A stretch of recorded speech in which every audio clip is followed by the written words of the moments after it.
If you've ever felt anxious, blocked, or overwhelmed while writing, you're not alone. We often hear that writing is supposed to be cathartic, but for many writers, it just feels stressful. Here's the thing, creativity is not supposed to come from tension. This is why today I'm sharing 5 Rick Rubin-inspired tricks to get rid of that fear, that stress, that tension, and help you to write your story. You have a story to tell, but you don't know where to start. Let me show you how to free your story. I teach you how to write and how to dig deep in your soul to release your story and make a difference in the world. Welcome to the Julia Monte channel. If you are just meeting me, I am Julia Monte. I'm a women's fiction author and here to give you some tips to help you to write your story. So if you haven't heard of Rick Rubin, he is a legendary music producer. He's worked with people like Jay-Z, Adele, and many others. But what he really teaches is how to listen deeply to your work and to what you want to create. He's the author of a book that I've talked about before. It's called The Creative Act, A Way of Being. And I really loved this book because it reminded me of something that I already know and that I've already practiced, which is that you don't need to force words, that writing really is about inviting those words in. So let's take a look at these 5 maybe unconventional tips that I want to give you that, again, is inspired from this book that I have read and reread many times. The first thing is that you want to make space for nothing. Now, what does that mean? Rick Rubin says that nothing is where everything comes from. Now, what does he mean by that? He literally means what he's saying. And it's not a deep meditation, anything like that. But before you sit down to write, spend 5 to 10 minutes just in silence.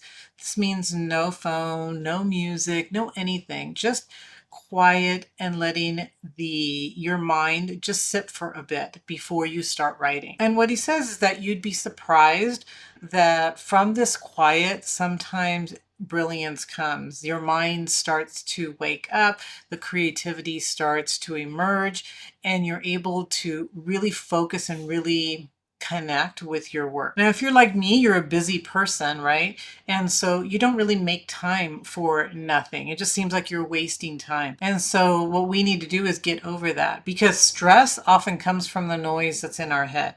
So if we want to reduce stress and we want to connect with creativity, we really need to give ourselves this gift of just some quiet time, and to know that even if you don't think anything, which probably won't come, or even if you are thinking as you're quieting your mind of everything else that you have to do, at least you're giving yourself this little break that we never do anymore. We go from one thing to the next thing, to the next thing, to the next thing. And then we sit down and it's like, we've just run, we've just paid bills, we've just washed dishes, we've just come from work, we've just fought traffic. And then we sit at our desk and it's like, okay, now it's time to write. And your brain for creativity doesn't work that way.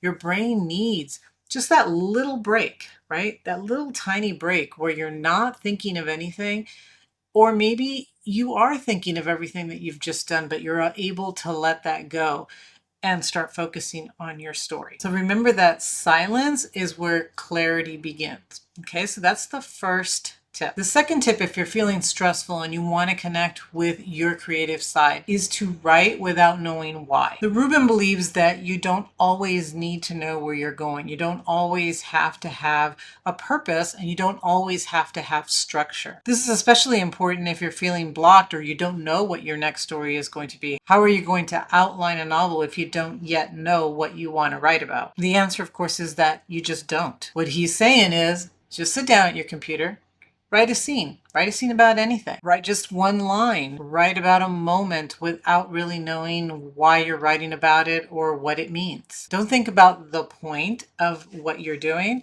Just let your expression come through. Let it just exist. Rubin says in his book, artists occasionally experience a sense of stagnation, a block. This isn't because the flow of creativity has stopped. It can't. The generative energy is ceaseless. It may just be that we're choosing not to engage with it. Now, why would we choose not to engage with our creativity when it's for our best interest to do so? Well, many reasons, right? So sometimes we choose or we can't really get into a story, maybe because we don't know enough about the topic. We decide we want to write about something. We want to set something, we want to write a story in the middle of the ocean, but we don't really know anything about the ocean. We don't know about um, the waves. We don't know about the winds. We don't know how it's going to affect the character, right? So it could be that we just don't know enough. It could be that we haven't sat quietly and we haven't allowed ourselves to actually think enough about the story yet. So for whatever reason, we're choosing not to move forward.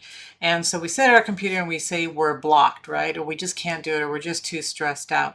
When really what he's saying is don't be stressed out.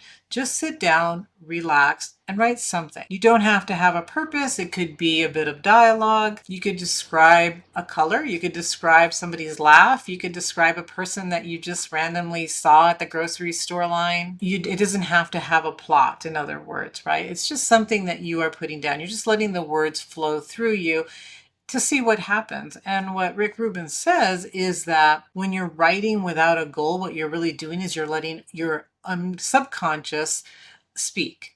And then afterwards, you can look at it and you can evaluate it and see if it has any value beyond just expression, right? It could just be just that you needed to express something, needed to express a feeling, needed to express something that you saw or that you experienced.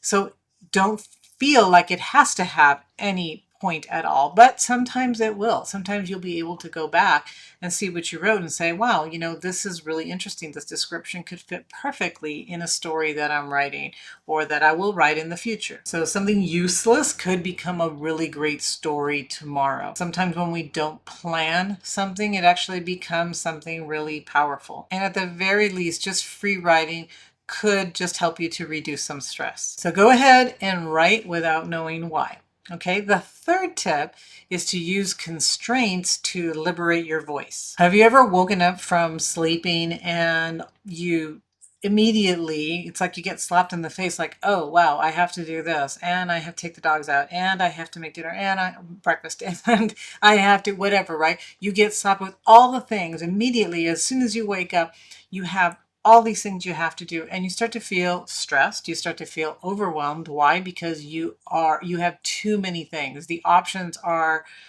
more, than you have time to choose. Like, what do I do first? And you start to think things like, how am I going to get it all done? And what if I can't get it all done? And again, the stress just rises. Now, we don't want to do the same thing when we come to at our desk to write. So in a crazy way, creativity loves boundaries.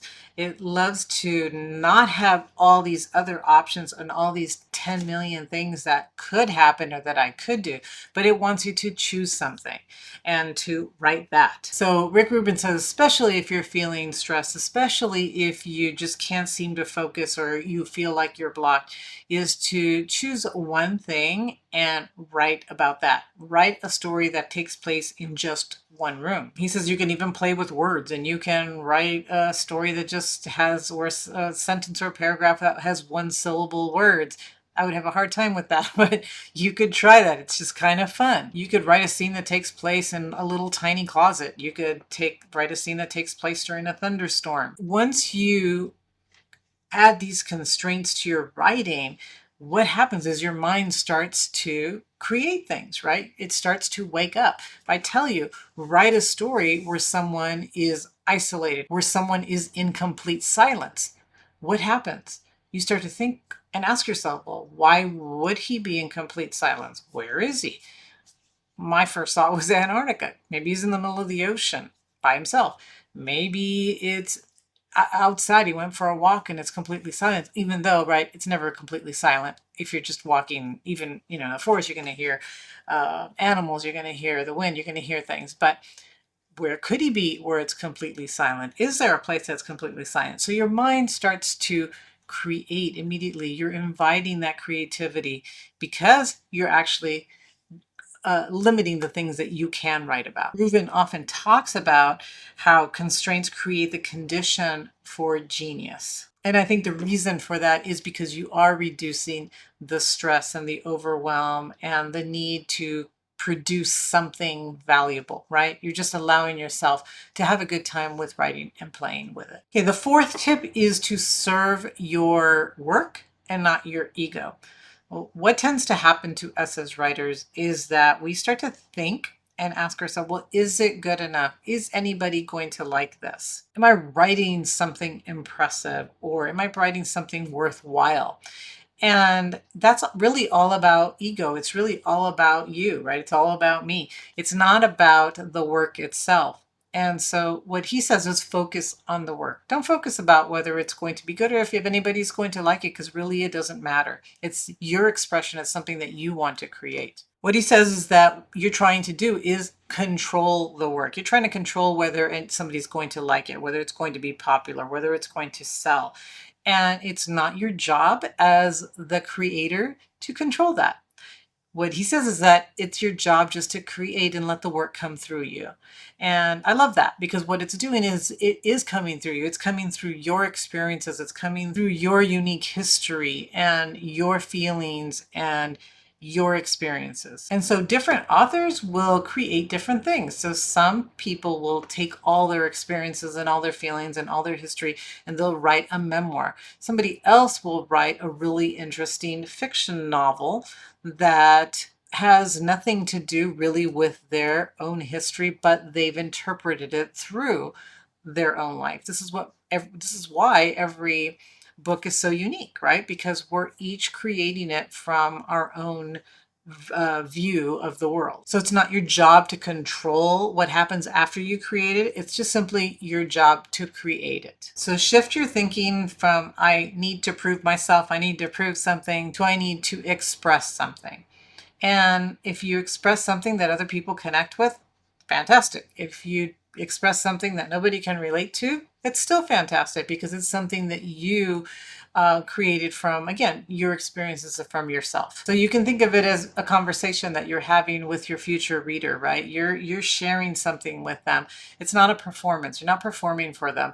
You're just sharing something. You're sharing this story from the way that you view the world. So let go of ego. Ego is really a terrible thing when you think about it, right? We're so concerned about what everybody else thinks and how our story is going to be received, instead of really thinking about how we can serve the story, not how it's going to do something for us. Rick Rubin reminds us that, again, the work is not about us. It's something that comes through us. And it's a message, like I said, that we're sharing with readers.